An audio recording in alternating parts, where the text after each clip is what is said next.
এই চ্যানেলে সম্প্রচারিত সকল খবরই সচেতনতামূলক এবং শিক্ষণীয়, কোনো কিছুই প্রভাবিত নয়। বাংলাদেশ জেলে আটক চিন্ময় মহারাজ। বাংলাদেশ এখন অগ্নিগর্ভ। যখন কোনো আইনজীবী চিন্ময় মহারাজের পক্ষে দাঁড়াতে নারাজ, ঠিক সেই সময় ৭৪ বছরের আইনজীবী রবীন্দ্র ঘোষ দাঁড়িয়েছেন চিন্ময় মহারাজের পক্ষে। তার জন্য তাকে মারও খেতে হয়েছে মহারাজের পক্ষ থেকে লড়ার জন্য। তিনি এখন চিকিৎসার জন্য ভারতেই আছেন।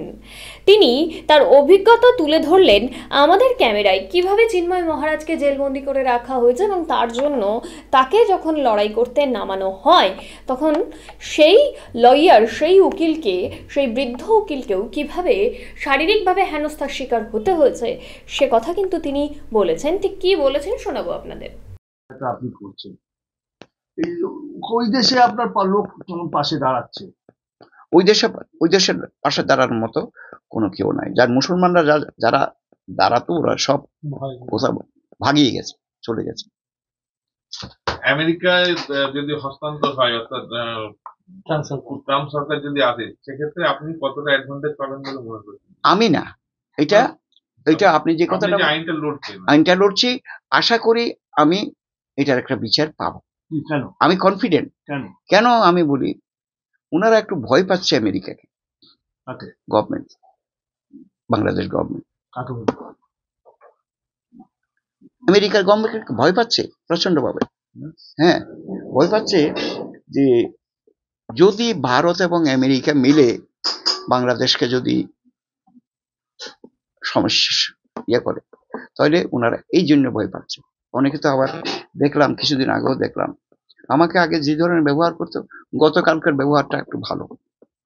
গতকাল আমি যে আসলাম, গতকালকেই তো আসছি, গতকালের সকালবেলা রওনা দিয়েছি, আমি এখানে 7টায় পৌঁছেছি। এখন বুঝা বড় কষ্ট, কারণ এখানে গভর্নমেন্ট মনে হচ্ছে 2-3টা হয়ে গেছে একত্রে, কেউ কারো কথা মানছে না। বাংলাদেশ স্থায়ী গভর্নমেন্ট না থাকার ফলে এটা হ্যাঁ, স্থায়ী গভর্নমেন্ট নাই, এই জন্য বিএনপি বারবার বলছে। ছাত্রদের মধ্যে একটা বর্তমান পরিস্থিতিতে কি বাংলাদেশ আরো অস্বস্তির মধ্যে পরিস্থিতিতে যাচ্ছে, মানে বাংলাদেশে অস্থিরতা কি আরো বেশি তৈরি বাড়বে এটা কেন আমি বলছি, এগুলো আমরা কনসেপশন, মনের মধ্যে যে চিন্তা চেতনাগুলো আছে সেগুলা মিলে বলতেছে আর কি। কারা কোন ধরনের ব্যবহার করছে, মানবাধিকার কাজ করি, আমাকে কেমন ধরনের ব্যবহার করছে, আগে কি বলেছে এখন কি বলছে, এটাতে আমার মনে হচ্ছে কিছুটা স্বস্তির নিঃশ্বাস ফেরার জন্য আমাদের একটা পথ দেখিয়ে দিচ্ছে।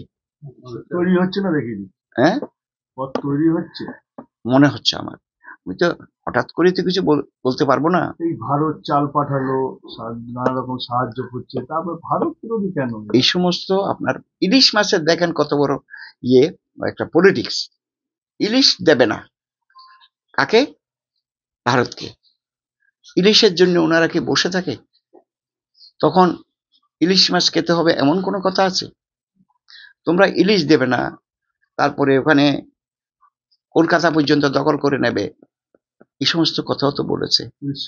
উড়িষ্যা দখল করে নেবে, এই সমস্ত কথাগুলো একবারে কি, আপনাকে কি বলবো, ছোট লোক এরা যা বলেছে, এগুলো ছোট লোক, একদম লেখাপড়া জানে না।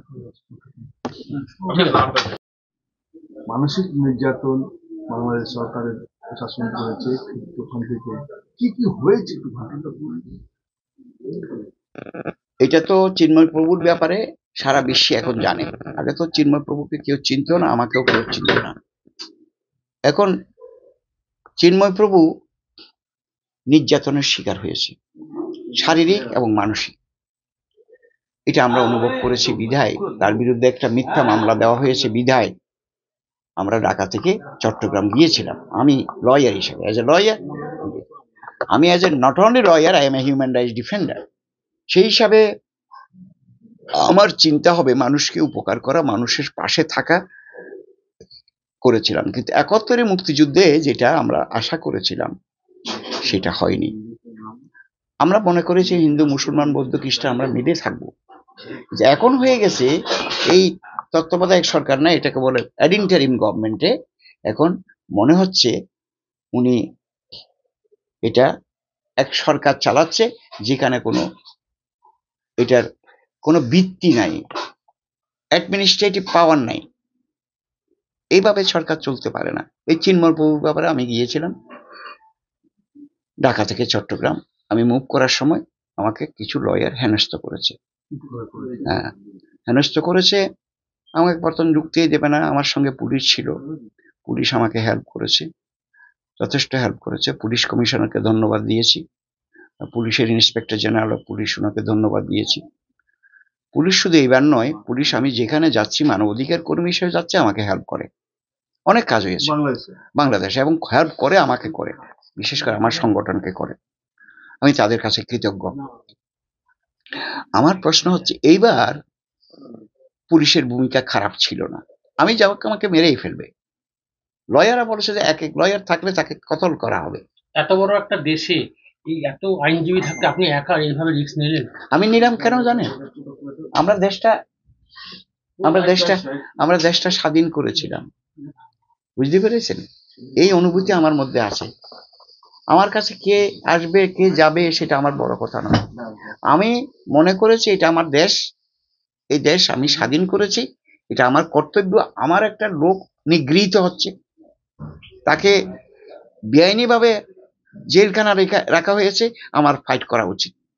ওখানে তো মামলা হয়ে গেছে লয়ারের বিরুদ্ধে, হিন্দু লয়ারের বিরুদ্ধে।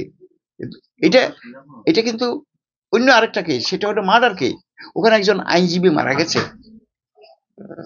কার আঘাতে মারা গেছে সেটা বিচার না করে সে মুসলমান, সে বলছে সব হিন্দুরা ওকে মেরেছে। এটা আরেকটা অজুহাত না বলুন তো?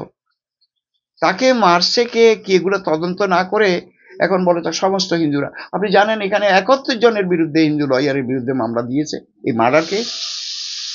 জানুয়ারি মাসে ওনার কেস উঠবে, জানুয়ারি মাসে আবার নতুন করে কেসটা ওনার উঠবে, তখন আপনি যাবেন? নিশ্চয়ই যাব, আমি যাওয়ার জন্যই তো রেডি। ভয় লাগবে না?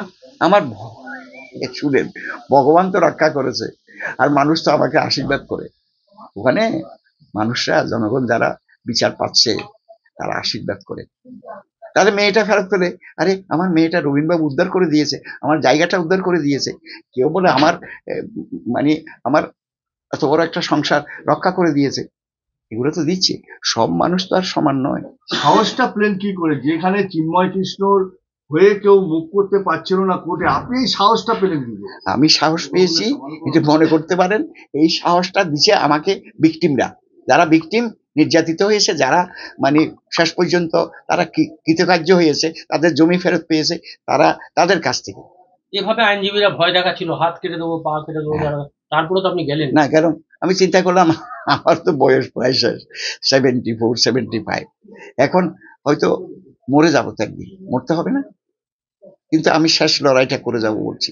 একটা এজলাসে দাঁড়িয়ে আইনজীবীরা বলতে পারে যেরকম হাত কেটে দেবো? বলেছে তো এগুলো না, ওখানে আমার সামনে বলে নাই, ওটা পিছনে বলেছে।